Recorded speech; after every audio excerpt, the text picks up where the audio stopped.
तो आज हम एक्सप्लेन करने जा रहे हैं द वैम्पायर असिस्टेंट। फिल्म की शुरुआत में हम देखते हैं कि एक बच्चे को दफनाने की तैयारी हो रही, यानी उसकी मैयत की तैयारी हो रही है और उस लड़के का नाम डैरेन होता है। उसके सारे करीबी रो रहे हैं और डैरेन का दोस्त होता है जिसका नाम स्टीव होता है। फिर हम देखते हैं डैरेन ताबूत में लेट के मोबाइल पे गेम खेल रहा होता है और इसके बारे में आपको आगे पता चलेगा। कहानी शुरू से शुरू करते हैं। आपसे एक रिक्वेस्ट है, वीडियो अच्छा लगे तो लाइक करें, सब्सक्राइब करें। हम एक स्कूल देखते हैं जहां डैरेन एकदम पॉपुलर लड़का होता है, पढ़ने में होशियार, खेलने में एक नंबर। वो एक जॉली टाइप का लड़का होता है और उसका जिगरी दोस्त जिसका नाम स्टीव होता है। हर दोस्त की तरह उसका काम भी वही था, क्लास बंक मारना और अपने साथ साथ दोस्त को भी छुट्टी करवा देना। वो दोनों टेरेस पे जाते हैं। डैरेन एक मकड़ी के साथ खेल रहा होता है। तभी स्टीव कहता है, अब तुम बल्ब फोड़ के दिखा यहाँ से। डैरेन कहता है, नहीं यार, हम पकड़े जाएंगे। स्टीव उसे फिर से कहता है। डैरेन मान जाता है। डैरेन बल्ब फोड़ रहा होता है और वो पकड़ा जाता है और उसके मम्मी पापा को स्कूल में बुला लिया जाता है। उसके मम्मी पापा समझ जाते हैं कि ये सारा किया कराया स्टीव का है। वो कहते हैं, अब तुम्हें स्टीव से दूर रहना होगा। उसे डांट पड़ती है और सुबह होती है। डैरेन और स्टीव साथ में होते हैं। तब डैरेन उसे बताता है, मेरे घर वाले मुझे मना कर रहे हैं तुम्हारे साथ रहने के लिए, तुमसे मिलने के लिए, पर तुम्हें पता है ऐसा होगा नहीं। हम बेस्ट फ्रेंड हैं और रहेंगे। स्टीव कहता है, तुम्हारा मतलब सीक्रेट बेस्ट फ्रेंड? डैरेन कहता है, हाँ। स्टीव इस बात पे थोड़ा गुस्सा हो जाता है। तभी वहाँ एक गाड़ी आती है और उस गाड़ी में से एक पर्चा गिरता है जो एक फ्रिक्स के सर्कस का होता है। स्टीव उसे चलने के लिए कहता है। डैरेन कहता है, नहीं यार, मैं नहीं चल सकता। स्टीव फिर उदास हो जाता है। डैरेन उस पर्चे को लेके सोच रहा होता है कि तभी उसके सर उस पर्चे को ले लेते हैं और वो कहते हैं, ये गलत बात है, आप लोगों में से कोई नहीं जाएगा इस फ्रीक के शो में। वो उन लोगों का मजाक उड़ाते हैं। ये लोग अपंग हैं जो अजीब और अलग तरीके के दिखते हैं। इन्हें दिखा के वो लोग पैसा कैसे कमा लेते हैं। फिर सीन शिफ्ट होता है और तभी डैरेन अपने घर से निकलता है चुपके से, साइकिल लेके स्टीव के साथ। वो शो देखने चला जाता है। वो पहुंचते हैं तो स्टीव चांद देखता है और कहता है, ऐसा चांद दिखता है तो इसका कुछ मतलब होता है, मैंने इसके बारे में पढ़ा है। असल में स्टीव वैम्पायर की बुक पढ़ता था। वो उन्हें मानता भी है। डैरेन को मकड़ियाँ बहुत पसंद हैं। वहाँ एक कैबिन होता है। वो वहाँ पैसे दे के शो का टिकट लेता है और टिकट लेके वो अंदर जाते हैं। उन्हें एक आदमी मिलता है जो पूछता है, तुम में से कोई कमज़ोर दिल वाला या कोई बीमार तो नहीं है? तो वो नहीं कहते हैं। तो वो आदमी उनका स्वागत करके आगे भेजता है। शो चालू होता है। एक से एक जानवर आते हैं। एक वेयरवुल्फ आता है जो एक औरत का हाथ काट लेता है। तभी उसके बगल वाला आदमी डर जाता है, पर शो का हिस्सा था ये तो। और औरत भी स्टेज पे पहुंच के अपने हाथ को रीजनरेट कर लेती है, डेडपूल से भी तेज।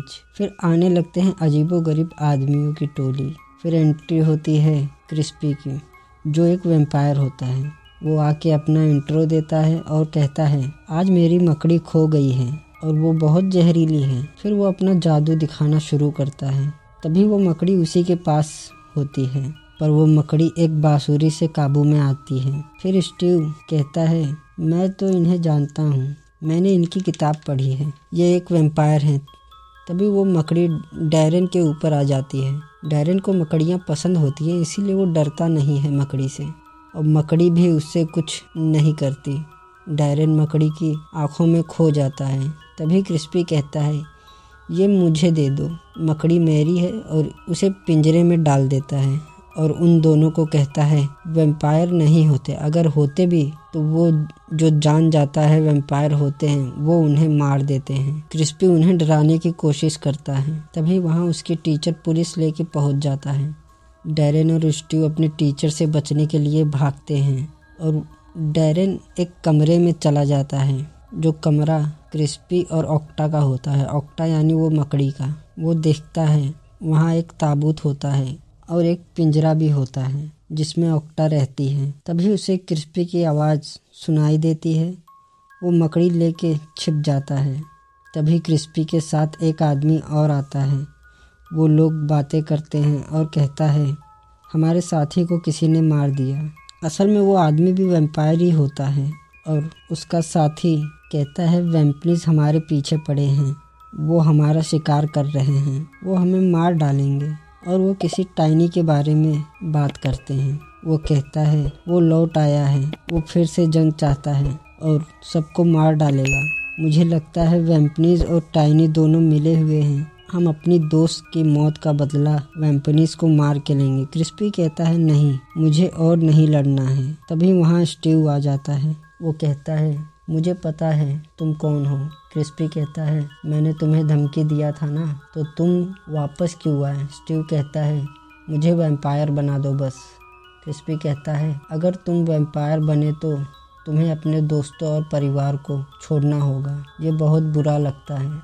फिर स्टीव अपनी सैड स्टोरी बताता है और कहता है मेरी लाइफ में कोई नहीं है मेरे दोस्त के अलावा, और मेरी माँ हमेशा नशे में रहती है और मेरे बाप का कुछ पता ही नहीं, मैंने उन्हें आज तक कभी नहीं देखा। मैं हमेशा से यही बनना चाहता हूँ। क्रिस्पी कहता है अगर ये बात है तो ठीक है, मुझे तुम्हारा खून चखना होगा। और उसका खून चखता है। वो समझ जाता है उसका खून सही नहीं रहता है। वो कहता है यहाँ तुम्हें किसने भेजा, तुम कभी वैम्पायर नहीं बन सकते। स्टीव कहता है मैं तुम्हारी बात नहीं भूलूंगा जो तुमने मुझसे कहा है, और मैं एक दिन तुम्हें मार डालूंगा। क्रिस्पी फिर से उसे डराते हुए कहता है तुम अभी मुझे नहीं जानते, चले जाओ वरना तुम्हें यहीं मार डालूंगा। क्रिस्पी का साथी कहता है मैं जा रहा हूँ, कुछ लोगों को समझाना है ताकि वैम्पनीज को हम मार सके। क्रिस्पी कहता है अगर हम वैम्पनीज को मारा तो जंग छिड़ जाएगी। उसका दोस्त कहता है तो इसमें बुरा ही क्या है। फिर क्रिस्पी को ओक्टा की याद आती है। वो समझ जाता है कि उसे कोई चुरा के भाग रहा है। डैरेन भागते भागते बाहर पहुंच जाता है। तभी एक टाइनी नाम का बंदा डैरेन को लिफ्ट देता है और उससे पूछता है कुछ सवाल अजीब तरीके के। डैरेन को उसकी बातें सुन के डर लग रहा होता है। टाइनी उसका एक बाल लेता है कुछ टेस्ट करने के लिए और उसे छोड़कर चला जाता है। फिर सुबह होती है। डैरेन मकड़ी को लेके स्कूल जाता है और वो लॉकर में ओक्टा को रखता है, उससे बात कर रहा होता है। तभी वहाँ पे स्टीव पहुँच जाता है। वो पूछता है डैरेन से तुम बैग से क्यों बात कर रहे हो। स्टीव जबरदस्ती उसका बैग देखता है। वो कहता है तुम वैम्पायर की चीज़ क्यों चुराए, वो तुम्हें मार डालेगा। डैरेन कहता है नहीं यार, मैंने चुराई नहीं है, मैं जब भाग रहा था तो उसके कमरे में छिप गया था। स्टीव पूछता है तुमने वहाँ क्या सुना। डैरेन कहता है सब कुछ। तुम वैम्पायर क्यों बनना चाहते हो। स्टीव कहता है मुझे उस मकड़ी को देखना है। वो उसे देखने के लिए निकालता है। तभी गलती से वो पिंजरा गिर जाता है और खुल जाता है। मकड़ी यानी ओक्टा भागने लगती है। डैरेन बांसुरी निकालता है ओक्टा को काबू करने के लिए। तभी वहाँ भगदड़ मच जाती है ओक्टा को देख के। स्टीव ओक्टा के पीछे पीछे भागता है उसे मारने के लिए। फिर ओक्टा एक च्युइंगम में उसका पैर फंस जाता है। स्टीव उसे मारने वाला ही होता है। तभी डैरेन उसे रोक लेता है। स्टीव उससे कहता है तुम्हें समस्या क्या है, मुझे मारने क्यों नहीं देते हो। तभी वो ओक्टा स्टीव के ऊपर चढ़ जाती है और उसके चेहरे पे काट लेती है। स्टीव बेहोश हो जाता है। ओक्टा वहाँ से चली जाती है। फिर रात में डैरेन वैम्पायर के पास जाता है। कहता है ओक्टा ने स्टीव को काट लिया है, उसके जहर का कोई तोड़ है। डैरेन ये भी कहता है ये सब मेरी गलती है। और क्रिस्पी कहता है मेरे पास उसका एंटीडोट है, पर मैं उस सन की लड़के पे क्यों बर्बाद करूं। डैरेन उससे माफ़ी मांगता है और दोबारा ऐसा नहीं करेगा। तभी क्रिस्पी कहता है तुम चोर के साथ साथ झूठे भी हो, और उससे पूछता है मिस्टर टाइनी ने तुमसे क्या कहा। डैरेन समझ नहीं पाता है। वो फिर से कहता है वही जो तुम्हें यहाँ से लेके गया था कार में, उसने क्या बोला था। तो डैरेन वो सारी बातें क्रिस्पी को बता देता है। तब क्रिस्पी कहता है तुम बहुत बड़े खतरे में हो, वो बहुत खतरनाक है, या तो तुम मर जाओगे या तो उससे भी बुरा होगा। क्रिस्पी कहता है चलो मैं तुम्हारी मदद करूँगा और तुम्हारी जान भी बचा लूँगा, पर तुम्हें मेरा असिस्टेंट बनना होगा। मैं तुम्हें आधा वैम्पायर बना देता हूँ, तुम दिन में भी निकल सकते हो और रात में भी। डैरेन स्टीव के लिए उसकी बात मान तो जाता है। डैरेन पूछता है मुझे लोगों को मारना पड़ेगा? क्रिस्पी कहता है नहीं, मारना नहीं पड़ेगा, बस थोड़ा खून पीना पड़ेगा लोगों को मारने का काम वैम्पनीज करते हैं। हमारे और वैम्पनीज के बीच में बहुत पहले से ही तकरार चल रही है और हम लोगों ने पहले ही उन्हें भगा दिया था, पर अब वो वापस लौट आए हैं। जो करना है हमें जल्दी करना पड़ेगा। फिर क्रिस्पी उसका खून चखता है, उसे सब ठीक लगता है और वो खून की अदला बदली करता है। कुछ देर बाद वो उसे वहाँ से लेके चला जाता है और स्टीव को एंटीडोट दे देता है, पर डैरेन उससे डबल क्रॉस करता है। उसे पकड़वाने के लिए मशीनों का बटन दबा देता है और वो उसे भागने के लिए उंगलियों का क्रॉस बनाता है। वो सोचा वो क्रॉस से डर जाएगा और उसे जाने को कहता है। क्रिस्पी कहता है तुम बहुत बड़ी गलती कर रहे हो, तुम्हारी जान खतरे में आ जाएगी। वो कहता है कोई बेवकूफ़ी मत करना, जैसे कि अपने फैमिली को मत मारना।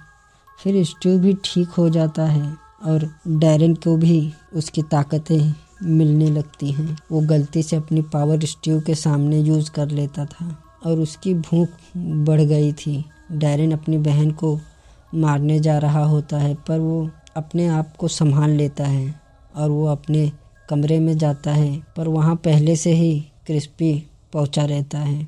वो डैरेन को समझाता है अब तुम्हें छोड़ना पड़ेगा। डैरेन मान जाता है और क्रिस्पी कहता है ऐसे नहीं, तुम्हें मरना होगा। फिर वो अपने बारे में डैरेन को बताता है।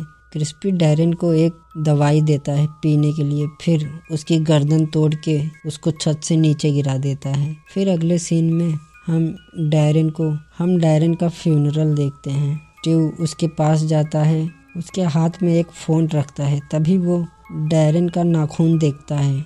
स्टीव समझ जाता है कि डैरेन वैम्पायर बन गया है। वो उसे पुकारने लगता है, पर स्टीव को वहाँ से हटा दिया जाता है और वो बाहर निकलता है तो अपने मुंह से च्युइंगम वहीं गिरा देता है और वहीं मिस्टर टाइनी खड़े होते हैं। वो उस च्युइंगम को उठा लेते हैं सैंपल के लिए। फिर सीन शिफ्ट होता है, हम क्रिस्पी को देखते हैं जो कब्रिस्तान जा रहा होता है डैरेन की बॉडी निकालने के लिए। फिर डैरेन बाहर आता है, तभी क्रिस्पी कहता है तुम वापस से अंदर जाओ। क्रिस्पी को एहसास होता है यहाँ कोई वैम्पनीज आया है। फिर वो वैम्पनीज क्रिस्पी पे हमला कर देता है। उन दोनों में फाइट होती है और वैम्पनीज बहुत ताकतवर होता है। फिर वो वहाँ से भागने लगता है। वो क्रिस्पी उसे चकमा दे के वहाँ से भाग जाता है। क्रिस्पी डैरेन को विंटर ग्राउंड कैंप में ले आता है, उसे फ्रीक वाले सर्कस में। क्रिस्पी कहता है तुम इनके साथ मिल के रहना होगा। वो अंदर जाता है तो वहाँ अजीबोगरीब लोगों को देखता ही रह जाता है। क्रिस्पी जाता है सर्कस के मैनेजर से परमिशन लेने के लिए। डैरेन चुपके से उन दोनों की बातें सुन रहा होता है। तभी वहाँ पे रेबेका नाम की एक लड़की आती है और वो भी डैरेन के साथ उसकी बातें सुनने लगती है। तभी वो मैनेजर उसे पकड़ लेता है। वो उन्हें डांटता है और उसे एवरा के कमरे में ले जाने के लिए कहता है और साथ ही वो कहता है तुम्हें काम करना पड़ेगा, यहाँ रहना है तो। डैरेन कहता है ठीक है। फिर वो एवरा के पास जाता है और तभी एक औरत मिलती है जो डैरेन का फ्यूचर देख लेती है। फिर एवरा और डैरेन एक दूसरे से पहचान करते हैं और एवरा उसे वहाँ के तौर तरीके बताता है। फिर सीन शिफ्ट होता है, हम स्टीव को देखते हैं जो अपने स्कूल में होता है। वो डैरेन के बारे में सोच रहा होता है। फिर वो खुदकुशी करने का सोचता है क्योंकि डैरेन उसका बेस्ट फ्रेंड होता है। अब वही नहीं है तो वो क्या करेगा इस दुनिया में रह के। और तभी वो बिल्डिंग के ऊपर जाके खड़ा हो जाता है कूदने के लिए। तभी वहाँ मिस्टर टाइनी आते हैं और उसे रोक लेते हैं और स्टीव को डैरेन के बारे में सब कुछ बता देते हैं और उसे वहाँ से लेके चले जाते हैं। फिर हम डैरेन को देखते हैं जो काम कर रहा होता है, गंदे काम करता है और अपनी ताकत का भी अभ्यास कर रहा होता है। फिर डैरेन स्टीव को याद कर रहा होता है। उसके पास जो फ़ोन था वो वही फ़ोन चला रहा होता है। फिर वो स्टीव को कॉल करता है, तभी वहाँ क्रिस्पी पहुँच जाता है और क्रिस्पी फ़ोन तोड़ देता है। और उसी वक्त वहाँ पे मिस्टर टाइनी आ जाते हैं। वहाँ सब उससे डर रहे होते हैं सिवाय उन बौनों के। वो बौने उसे अपने पिता जैसे मानते थे। फिर वो मैनेजर और क्रिस्पी एक साथ होते हैं। मिस्टर टाइनी उसे कहता है वो बच्चा कहाँ है।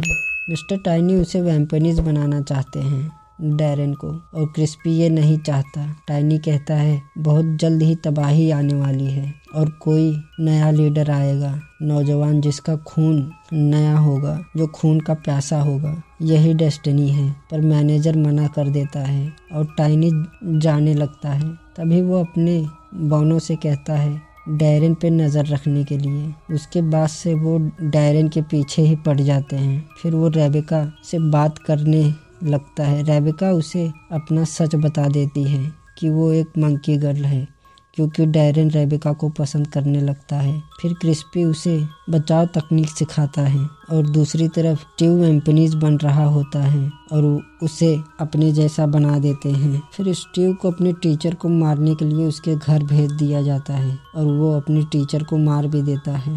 फिर सीन शिफ्ट होता है। क्रिस्पी अपने बारे में डैरेन को सारी बातें बता देता है कि वो लोगों को मारते नहीं हैं, बस उन्हें बेहोश करके उनका थोड़ा सा खून पीते हैं। फिर वो एक आदमी को बेहोश करता है और उसका खून पीने के लिए कहता है डैरेन को। तभी डैरेन मना कर देता है। वो कहता है मैं इंसान का खून नहीं पीऊँगा और चला जाता है। फिर वहाँ वैम्पनीज आ जाते हैं। वो उन बौनों से पूछते हैं। वो बौने उन्हें बता देते हैं कि डैरेन कहाँ है, पर डैरेन वहाँ नहीं होता है। वो रेबेका और एवरा दोनों एक साथ एक जगह पे छिपे होते हैं। तभी वहाँ पे भी वैम्पनीज पहुँच जाते हैं। डैरेन उससे लड़ने की कोशिश करता है और तभी वहाँ क्रिस्पी पहुँच जाता है और उसे बचा लेता है। उसे एक खुफिया रास्ते से जाने के लिए कहता है।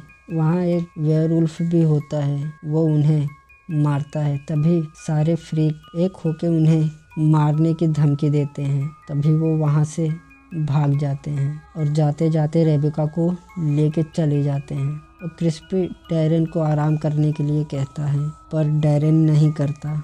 उसे उन फ्रीक की फिक्र हो रही थी, तो वो वहाँ से वापस चला जाता है। वहाँ जाता है तो उसे पता लगता है कि वो रेबेका को ले गए हैं और डैरेन को उसके घर बुलाए हैं। डैरेन अपने घर के लिए निकल जाता है और ऑक्टा को ये बात बता के निकलता है। और तभी दूसरी तरफ स्टीव डैरेन की फैमिली को अपने साथ लेके चला जाता है। डैरेन अपने घर पहुंचता है तो उसे दूसरी जगह पे बुलाया जाता है। ऑक्टा क्रिस्पी को सब बता देती है और वो भी निकल जाता है डैरेन को बचाने के लिए। फिर डैरेन उस जगह पर पहुंच जाता है। वो पूछता है मेरी फैमिली कहाँ है। वो डैरेन को अपने साथ मिलाने के लिए कहते हैं। तभी वहाँ पे स्टीव भी आ जाता है और डैरेन और स्टीव में बहस हो जाती है। स्टीव कहता है डैरेन से तुम धोखेबाज हो, जो जगह मेरी थी तुमने ले ली, तुमने मेरा दिल दुखाया है और अब मैं खुश हूँ, मुझ में तुमसे ज़्यादा ताकत है और खून पी के मैं और ताकतवर हो जाता हूँ। स्टीव उसे एक डील देता है, कहता है रेबेका को मार दो और अपने फैमिली को बचा लो, पर वो ये नहीं करता है। उन दोनों में लड़ाई हो जाती है। तभी वहाँ पे क्रिस्पी पहुँच जाता है। वो वहाँ फाइट शुरू हो जाती है। वो वैम्पनीज से लड़ने लगता है। फिर रेबेका अपने आप को छुड़ा लेती है और डैरेन को कहती है तुम मेरा खून पी लो और जाओ क्रिस्पी की मदद करो। उस वैम्पनीज को मार देता है क्रिस्पी और अब जंग शुरू हो गई, ये कहकर वो वैम्पनीज मर जाता है। फिर मिस्टर टाइनी स्टीव को लेकर चला जाता है। वो जाते जाते कहता है क्रिस्पी को अब तुम तैयार रहना जंग के लिए। फिर डैरेन अपने फैमिली को घर छोड़ता है और इसी सीन के साथ हमारी मूवी ख़त्म हो जाती है। वीडियो अच्छा लगा तो लाइक करें, सब्सक्राइब करें। धन्यवाद।